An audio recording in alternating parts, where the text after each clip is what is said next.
लाइजाम बिथांमोना दिनै आपलोड खालामदों बे लाइजामाव जिखियानो लिरा मानो किन्तु बे लाइजामखौ दुलाराय बर' फरायसा आफादा अफिसियेलि जोङो मोनाखै आरो जों सैथोनि आधाराव बे खोथाखौ बुंदों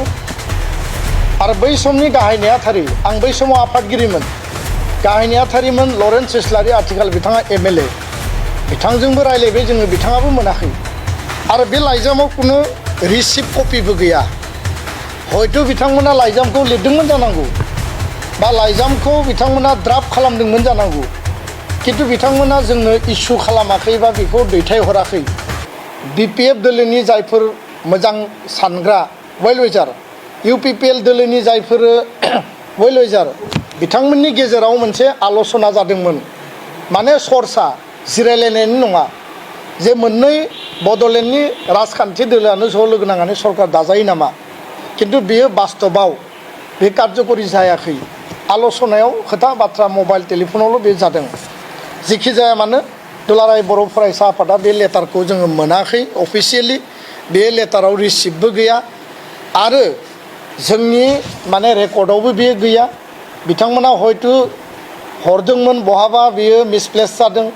बा जोंनो होफैयाखै दुलाराय बर' फरायसा आफादनिफ्राय फिन खेबसेबाव बावैसो बिटिआरआव सोलिबाय थानाय राजखान्थियारि जि माखासे थासारि आरो बे परिबेस आरो परिस्थितिखौ नोजोर बोनानै बुंथारनांगौ जिखिनि मेइन पइन्ट्सफोर दङ बिनि सायाव खेंफोरथि होनो थाखाय जोङो खौरांगिरि बिथांमोनखौ लिंदों आरो बे बिथिङाव गाहायै बावैसो खौसेथि बर' माहारिनि आफादफोरनि जि मोनसे इनिसियेटिभ आरो बर' आन्चलिक राजखान्थियारि दोलोफोरनि जि गोरोबलायनायनि जि मेटार बे मेटारखौ लानानै जेब्ला दुलाराय बर' फरायसा आफाद बर' थुनलाइ आफाद गासै मोन 16 बर'नि माहारियारि आफाद गौथुमफोरा बर' आन्चलिक राजखान्थि हान्जा इउपिपिएल आरो बिपिएफनो जेब्ला सावरायनो थाखाय लाइजाम दैथायहरनाय जाबाय आरो जोबोद गोसो गोथारै खौसेथि आरो गोरोबलायनायखौ लानानै बर' थुनलाइ आफाद दुलाराय बर' फरायसा आफाद गासै आफादफोरा ज'है जोङो हाबा मावगासिनो दङ आरो मोननैबो दोलोनि सानै गेदेमा दैदेनगिरि मानगोनां प्रमद बर' मानगोनां हाग्रामा महिलारि बिथांमोनजों सावरायनो थाखाय जों जेब्लायबो थियारि बे खोथाखौबो जोङो फोरमायदों आरो बे सावरायनायनि थाखाय जेब्ला लाइजामखौ दैथायहरबाय आरो लाइजाम दैथायहरनायनि उनाव हाग्रामा महिलारि बिथांमोननि बिपिएफ दोलोनिफ्राय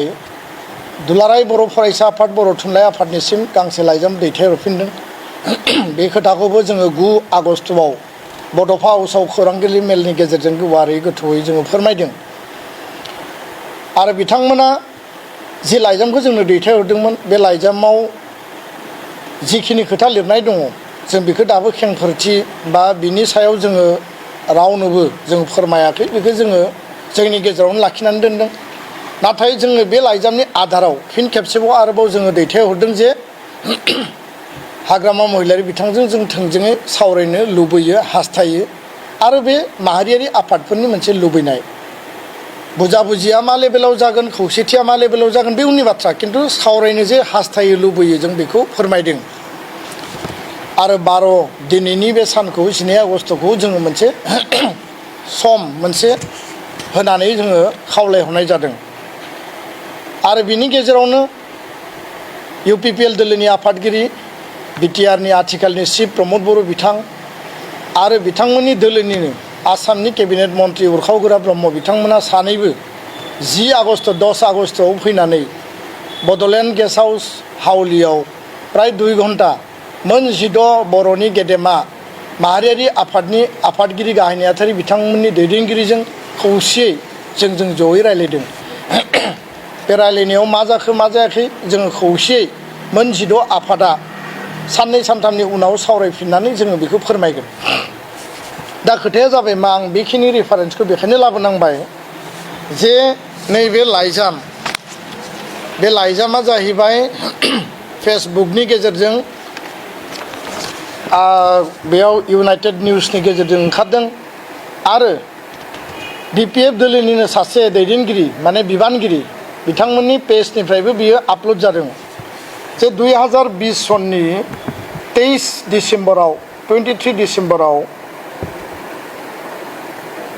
BPF दोलोनिफ्राय हाग्रामा महिलारि बिथांनि सिगनेचार आरो प्रबिन बर' बै समनि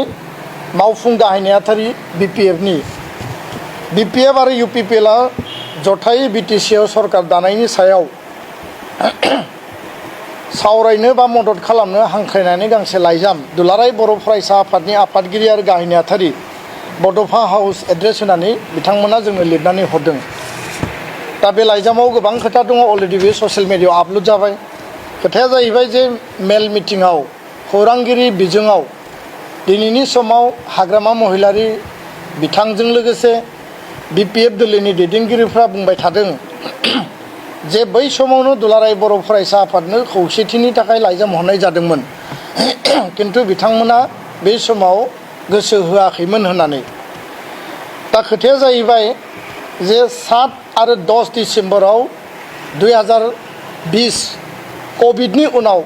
BTRआव बिसायख'थि जादों। 12 डिसेम्बराव काउन्टिं जादों, रिजाल्ट फैदों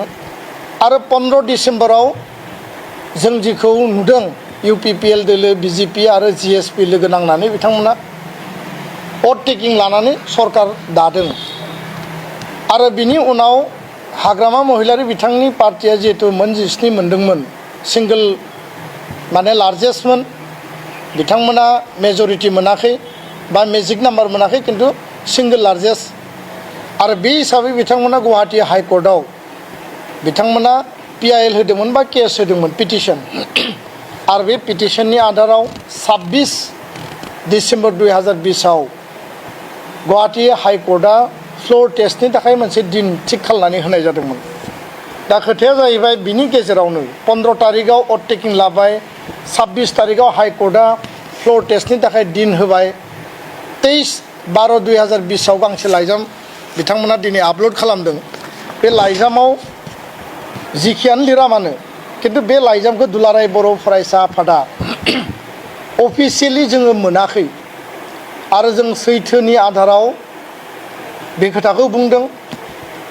आरो बै समनि गाहाय नेहाथारि आं बै समाव आफादगिरिमोन गाहाय नेहाथारिमोन लरेन्स इस्लारि आथिखाल बिथाङा MLA बिथांजोंबो रायलायबाय जोङो बिथाङाबो मोनाखै आरो बे लाइजामाव कुनु रिसिप्ट कपिबो गैया। हयथ' बिथांमोना लाइजामखौ लिरदोंमोन जानांगौ बा लाइजामखौ बिथांमोना ड्राफ्ट खालामदोंमोन जानांगौ किन्तु बिथांमोना जोंनो इस्यु खालामाखै बा बेखौ दैथायहराखै आरो सोरनिबा दारायै बिथांमोना जुदि होफैदोंमोनब्ला जाय होफैग्रा बे कमिउनिकेशनाव माबा मोनसे गेप जादों। जोंनि अफिसियेल प्रसिडिं रिसिप्ट एन्ड डिसबार्स माने in and out G record जोंहा थायो लाइजामनि बे लाइजामाव खिन्थु जेबो जोंनियाव अफिसियेल रेकर्ड बेबायदि तथ्य दिनैसिम गैया। दा बेखायनो खौसेथिनि लामा हान्थिनानै हाबा मावबाय थानाय समाव दिनै जोंनि सायाव मोनसे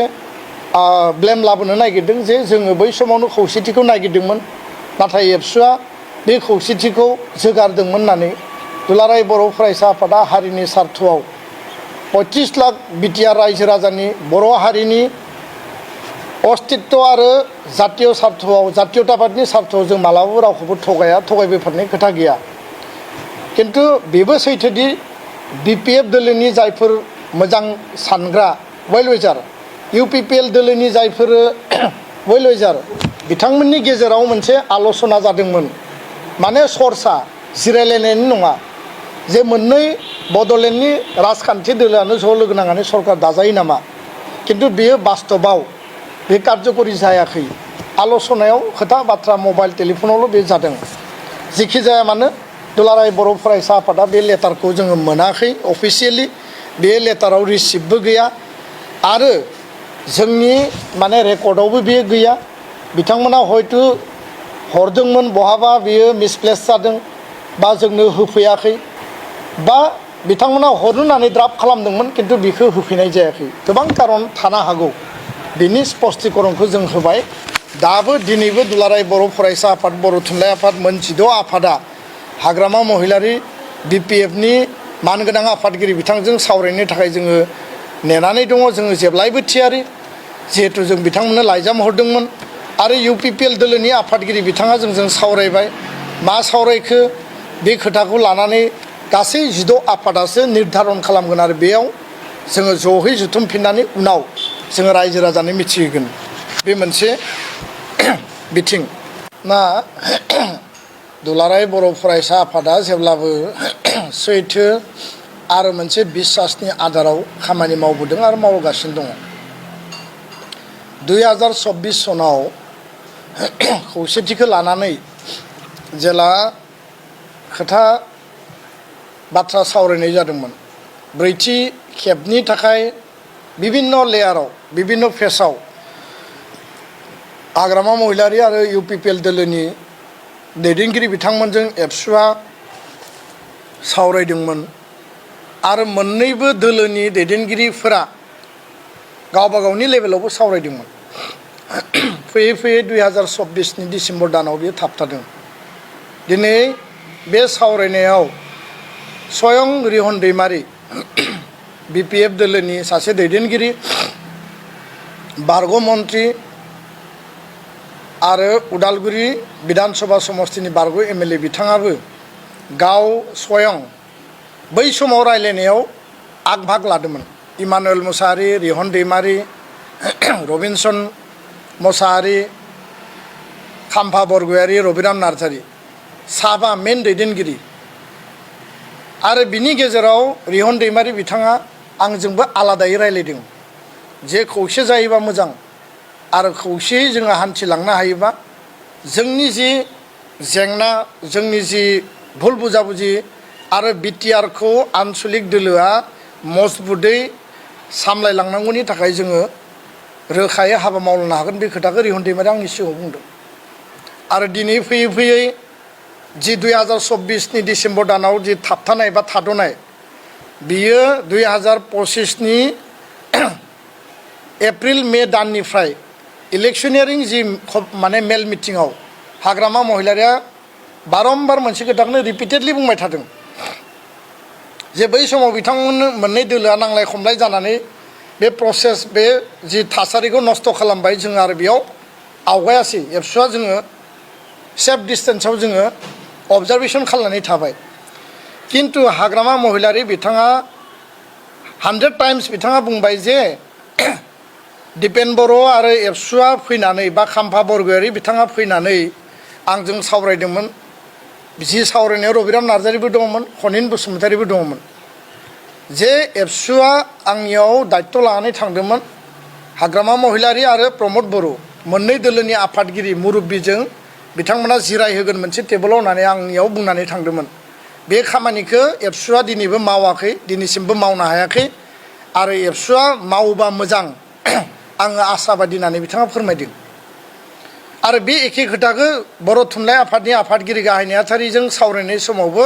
हाग्रामा महिलारि बिथाङा बुंदों रबिराम नार्जारि बिथाङा एबसुनि जुथुमा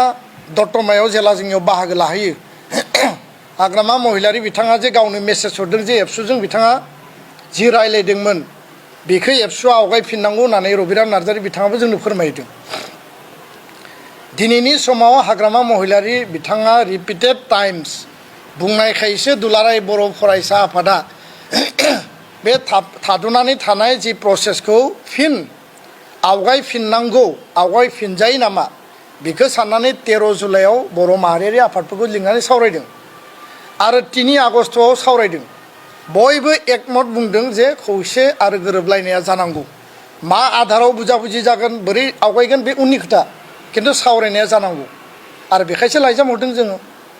दा रिहन दैमारि बिथाङा गावनो स्वयं दङमोन हाग्रामा महिलारि बिथाङा रिपिटेडलि 100 टाइम्स दिनैबो बुंगासिनो किन्तु दिनै बिथांमोना जुदि माने रायजो राजानि माइन्डसेटखौ डाइभार्ट खालामनो नागिरबा बोरै जानो आं रावखौबो सोंखारनो नागिराखै कारन जोङो दाबो नेनानै दङ आसाबादि जे बिथांमोना जोंजों सावरायगोन बा हाग्रामा महिलारि बिथाङा जोंजों सावरायगोन बेखायनो रिहन दैमारि फ्रेस मुसाहारि बिथांमोना राजखान्थि दोलोआव दङ बिथांमोना दिनै बिजाथि बिथांमोना इलेक्सन केम्पेइनाव दङ खोथाखौ बुंनांगौनि थाखाय जानला मानला खोथा बुंबा बियो थगायनाय जायो आरो जोङो रावखौबो सोंखारिनानै परिबेसखौ गाज्रि खालामनो नागिराखै खारन बुंनांगौबोथ' जोंबो बयबो हालायलायो दा बेखायनो जोङो पजिटिभ मोनसे कनस्ट्राक्टिभ परिबेस लानानै जोङो दाबो नेनानै दङ आरो बिथांमोना सोरखौबा थेला थेलि खालामनायनि खोथाखौ साननाङा सोरखौबा सोरजोंबा नारना हरनायनि खोथाखौ साननाङा जों मोननैबो दोलोनि सायाव दाबो बिसासखौ लाखिनानै बे प्रसेसखौ जों दाबो नेनानै दङ गोजोन्थों